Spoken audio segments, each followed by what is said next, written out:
بسم الله الرحمن الرحيم. يا أيها المزمل قم الليل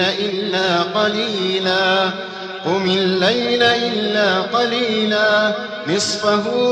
أو انقص منه قليلا أو زد عليه ورتل القرآن ترتيلا إنا سنلقي عليك قولا ثقيلا إن ناشئة الليل هي أشد وطئا وأقوم قيلا إن لك في النهار سبحا طويلا واذكر اسم ربك وتبتل إليه تبتيلا رب المشرق والمغرب لا إله إلا هو فاتخذه وكيلا رب المشرق والمغرب لا إله إلا هو فاتخذه وكيلا واصبر على ما يقولون واهجرهم هجرا جميلا وذرني والمكذبين أولي النعمة ومهلهم قليلا إن لدينا أنكالا وجحيما وطعاما ذا غصة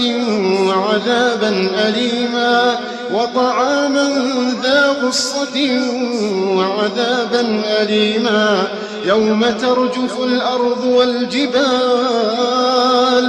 يوم ترجف الأرض والجبال وكانت الجبال كثيبا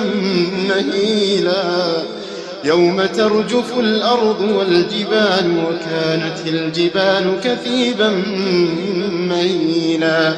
إنا أرسلنا إليكم رسولا شاهدا عليكم كما أرسلنا إلى فرعون رسولا فعصى فرعون الرسول فأخذناه أخذا وبيلا فكيف تتقون إن كفرتم يوما يجعل الولدان شيبا فكيف تتقون إن كفرتم يوما يجعل الولدان شيبا السماء منفطر به كان وعده مفعولا إن هذه تذكرة فمن شاء اتخذ إلى ربه سبيلا